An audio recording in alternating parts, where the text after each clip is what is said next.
enjoy stories like this, don't forget to leave a like and share your thoughts or an interesting comment. It really helps support us. Now, let's get started. In 1966, one of the largest American military bases in Vietnam was established in the Cu Chi area, roughly 30 kilometers northwest of Saigon. From the surface, it appeared virtually impenetrable, fortified with barbed wire, watchtowers, floodlights, artillery positions, and a constant military presence. Thousands of soldiers operated within its perimeter, supported by helicopters, armored vehicles, and advanced surveillance. By every conventional measure, it was a position of overwhelming strength and control. Yet, as night fell, a pattern began to emerge that defied all logic. Under the cover of darkness, sudden explosions and bursts of gunfire would erupt from within the secured zone itself. Confusion and chaos followed, but by the time troops mobilized to respond, the attackers had already vanished. There were no retreating figures, no visible lines, and no clear signs of infiltration. Each morning brought the same unsettling report. The base had been attacked, casualties had been sustained, and the enemy had disappeared without a trace. Despite regular patrols and systematic sweeps of the surrounding jungle, no enemy camps, supply routes, or movement patterns could be identified. It was as if the attackers existed outside the boundaries of conventional warfare. For the soldiers stationed there, the experience was deeply unsettling, an invisible adversary striking from nowhere and dissolving back into silence. What they did not yet realize was that the source of these attacks was not approaching from outside the perimeter, but emerging from directly beneath their feet. The explanation for this mystery, however, did not begin in the 1960s. It stretched back more than 2 decades to the 1940s, during the earlier conflict against French forces. At that time, local fighters and villagers began digging simple underground shelters as a way to survive constant aerial bombardment. These early tunnels were not part of a grand military strategy, but rather a practical response to an urgent need protection from bombs falling from above. Over the years, these shelters gradually expanded. What started as isolated hiding spots evolved into a connected network, extended piece by piece with patience and persistence. By the time American forces arrived, the system had already been developing for over 20 years, shaped by both necessity and experience. The geography of the region played a crucial role in making this possible. The soil in Cu Chi, rich in red laterite clay, was uniquely suited for tunnel construction. When dry, it hardened almost like concrete, allowing walls to hold their shape without collapsing. At the same time, it resisted water infiltration, making the tunnels stable even during heavy rains or nearby explosions. In effect, the ground itself became a natural building material. Equally important was the method of construction. Without access to machinery or modern equipment, the tunnels were dug entirely by hand, often at night to avoid detection. The removed soil was carefully carried away and scattered across fields or hidden in subtle ways, ensuring that no obvious signs of excavation could be seen from above. Through this combination of favorable terrain, manual labor, and careful concealment, an underground system slowly took shape, one that would later prove far more extensive and resilient than anyone on the surface could have imagined. As the network continued to expand, it was not only its scale that made it remarkable, but the level of thought behind its design. Every detail was carefully planned to ensure both survival and secrecy. The entrances, for example, were nearly impossible to detect. Many were concealed beneath layers of leaves, grass, or loose soil, blending seamlessly into the natural surroundings. Others were hidden in more unexpected places inside termite mounds or even beneath the surface of ponds, requiring someone to dive underwater to access them. To anyone passing by, there was nothing to suggest that an entire world existed just below. The tunnels themselves were intentionally narrow, often measuring only 60 to 80 centimeters in width. This was not a limitation, but a deliberate choice. The size was just enough for local fighters to move through, while making it extremely difficult for larger, heavily equipped soldiers to enter or maneuver. Even if an outsider managed to get inside, turning around or moving quickly would be nearly impossible. Beneath the surface, the system extended into multiple levels, each serving a different purpose. The upper level, around 3 meters deep, allowed for quick access and rapid movement, while still offering protection from standard artillery fire. A second level, approximately 6 meters underground, provided greater suruksha during heavier bombardments. The deepest level, reaching down to 9 meters, was designed to withstand even the most powerful conventional bombs. These layers were connected by vertical shafts, often equipped with hidden trapdoors that could be sealed when necessary. This vertical design also made the system highly adaptable. If water was pumped into the upper tunnels, occupants could move down and isolate the flooded section. If gas was introduced, sections could be sealed off to prevent it from spreading. Each part of the network could function independently if needed, ensuring that damage in one area would not compromise the entire system.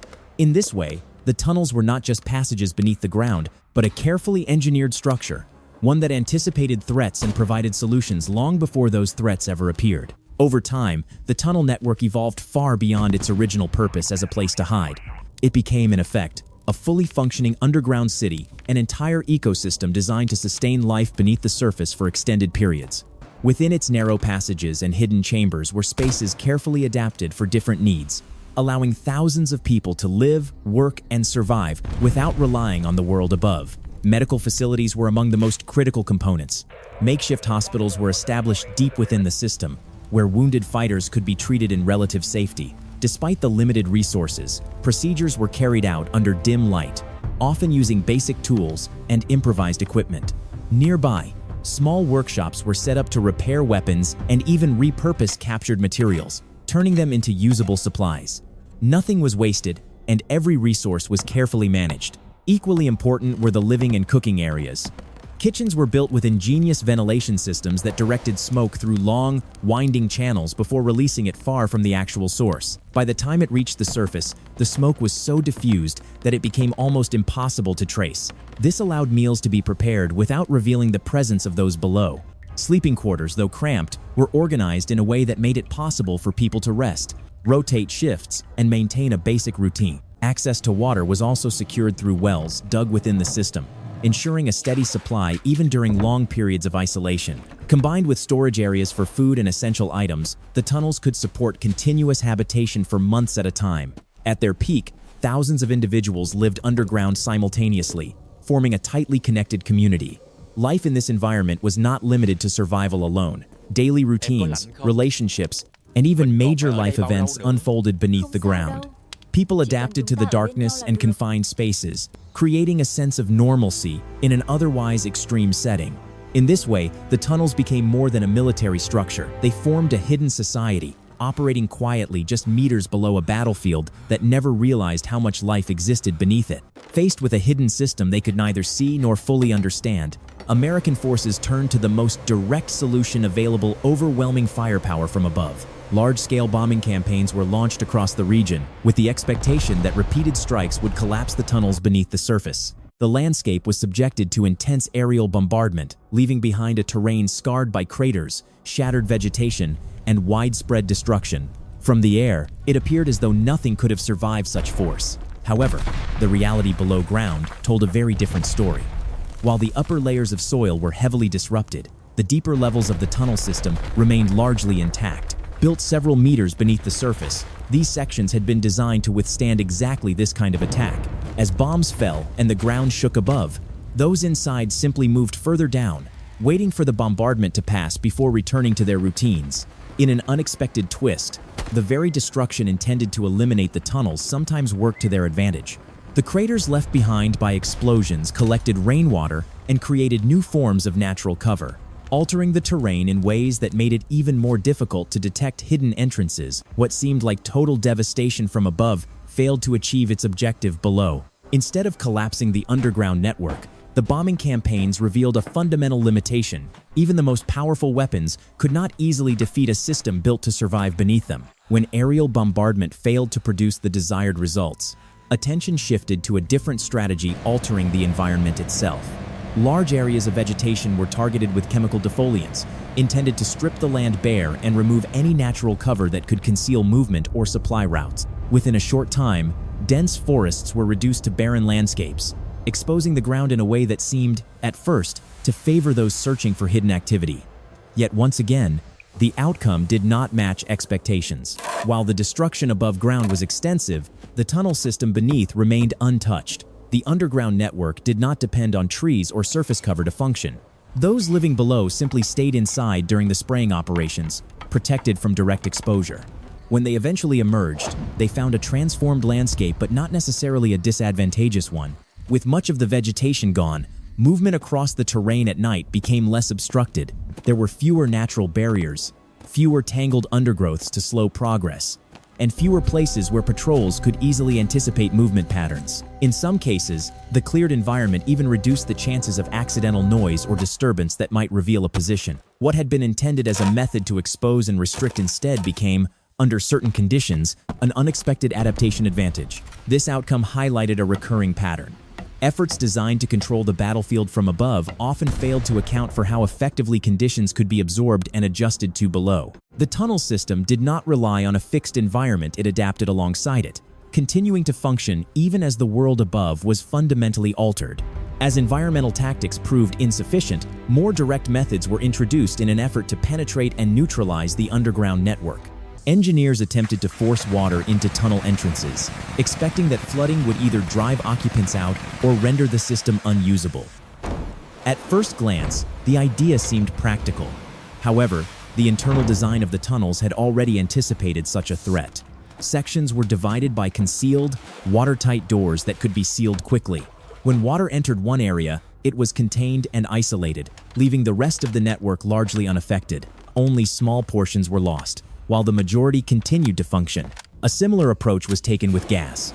The intention was to introduce toxic substances into the tunnels and let them spread throughout the system. In reality, the complex layout prevented this from happening effectively. The tunnels stretched over long distances with multiple turns, levels, and partitions. As gas moved through these confined paths, it dispersed and weakened. Ventilation controls within the network allowed sections to be closed off, limiting the spread even further. By the time it reached deeper areas, its impact was significantly reduced. Another method relied on trained dogs to detect hidden entrances by scent. Initially, this seemed promising, as the animals were highly skilled at tracking human presence, but this advantage was quickly countered. Various techniques were used to mask or confuse scent trails, including the use of common substances that interfered with the dog's ability to distinguish targets. As a result, the animals often passed directly over concealed openings without reacting. What became increasingly clear was a consistent pattern. Each new strategy encountered a system that had already adapted in advance. Rather than being static, the tunnel network functioned as a flexible and responsive structure. Every attempt to disable it revealed another layer of preparation, turning seemingly effective tactics into limited or temporary solutions. After repeated attempts with bombs, chemicals, water, and detection methods failed to produce decisive results, a difficult conclusion began to take shape. If technology could not solve the problem from above, then the only remaining option was to confront it directly from within. This marked a turning point in strategy, one that shifted the battlefield from open terrain into the confined and unpredictable world beneath it. To carry out this approach, a specific type of soldier was required. The tunnels were narrow and restrictive, making it impossible for most fully equipped troops to enter. As a result, smaller and more agile individuals were selected for the task. Physical size, which might have been considered a limitation in other contexts, became a critical advantage here. These soldiers were chosen not for heavy firepower, but for their ability to navigate tight spaces and adapt quickly under pressure. Before entering, they removed most of their standard gear, helmets, rifles, and bulky equipment were left behind, as they would only hinder movement in such confined conditions. Instead, they carried minimal supplies, typically a handgun, a flashlight, and sometimes a knife. This reduction in equipment reflected the reality of the environment. There was simply no room for anything more. Once inside, they faced a setting unlike any conventional battlefield. The tunnels were dark, often completely devoid of natural light, and movement required constant caution. Every step, every turn, carried uncertainty. Visibility was limited, and sound became one of the few reliable senses. In such conditions, even small distances could feel disorienting, and awareness had to remain at its highest level at all times. Encounters, when they occurred, happened at extremely close range. There was no space for traditional tactics or maneuvering. Reactions had to be immediate, decisions made in seconds. The confined environment removed many of the advantages associated with larger forces, placing individuals in situations where survival depended on instinct as much as training. Over time, these soldiers became known by a name that reflected both their role and the conditions they operated in. It was not an official title, but one that emerged naturally from experience. Their work required entering spaces that few others could or would, facing risks that were difficult to fully anticipate. In doing so, they became a specialized group, defined not by standard military structure, but by the unique demands of a battlefield hidden beneath the surface. What these soldiers encountered inside the tunnels was far more dangerous and complex than anyone had anticipated. The underground environment had been carefully prepared over many years, not only as a place of movement and shelter, but also as a defensive space filled with hidden threats. Progress was slow and deliberate because almost every surface could conceal a hazard. The ground might give way to a concealed pit lined with sharpened stakes, while walls and narrow passages could be rigged with tripwires or pressure triggers. Even the act of placing a hand forward to crawl required caution, as a single mistake could lead to serious injury. In addition to these mechanical traps, there were natural dangers as well. Certain sections of the tunnels were known to contain small but dangerous animals, increasing the level of uncertainty for anyone moving through them. In such confined spaces, even a minor encounter could become difficult to manage. The environment itself seemed to resist intrusion, combining both deliberate defenses and natural elements to create a constant sense of risk. When direct encounters occurred, they unfolded at extremely close range, often within just a few meters or less. In the near-total darkness, visibility was minimal, and reactions had to be immediate. There was no room to retreat or reposition, and very little time to assess the situation. These conditions removed the possibility of conventional tactics, replacing them with a form of combat that depended heavily on instinct and quick judgment. Beyond the physical dangers, the psychological pressure was immense. The tunnels were narrow, enclosed, and often silent, creating a sense of isolation that could weigh heavily over time. Without clear visibility or predictable patterns, uncertainty became a constant presence. Every sound, every movement carried potential meaning. Maintaining focus in such an environment required not only physical endurance, but also significant mental resilience. Over time, it became clear that the challenge of operating within the tunnels was not defined by a single threat, but by the combination of many factors working together to test the limits of those who entered. Over time, the human cost of this hidden conflict became increasingly clear. Both sides suffered significant losses, often under conditions that made those losses even more difficult to comprehend. For many soldiers operating above ground, danger seemed to come without warning. Attacks could occur suddenly, with no visible source, and end just as quickly. In many cases, casualties were sustained without ever seeing the opposing force, leaving behind a sense of uncertainty and frustration. At the same time, those living and operating within the tunnels also faced severe risks. The underground environment offered protection, but it was far from safe. Bombs that penetrated deeper layers, the limited effectiveness of gas in certain areas, and close encounters within the tunnels all contributed to heavy casualties. Life below ground demanded constant endurance, and survival was never guaranteed. What made this aspect of the conflict particularly intense was the nature of the battlefield itself. Fighting in such confined, hidden spaces removed many of the familiar structures of warfare. There were no clear front lines, no predictable movements, and often no direct visibility between opposing sides. Instead, the struggle unfolded in fragmented, unpredictable moments, shaped by uncertainty on both ends.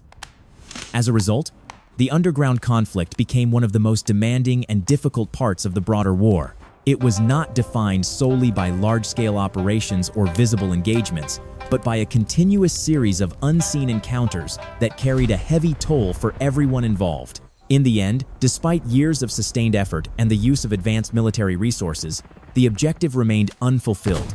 The tunnel system was never completely destroyed. Each method introduced to eliminate it had revealed its own limitations, while the network itself continued to adapt and endure beneath the surface. By 1975, as the conflict drew to a close, the underground system was still in operation. Sections had been damaged and losses had been heavy, but the structure as a whole remained functional. What had begun decades earlier as a simple means of protection had evolved into a resilient network capable of withstanding prolonged pressure. This outcome highlighted a striking contrast. On one side stood one of the most technologically advanced military forces of its time. On the other was a system created largely through manual labor, built with basic tools and sustained through persistence. Yet, despite this imbalance in resources, the tunnels endured. The result was not just a matter of survival, but a demonstration of how a carefully designed system, shaped over time and adapted to its environment, could resist even the most powerful forms of intervention.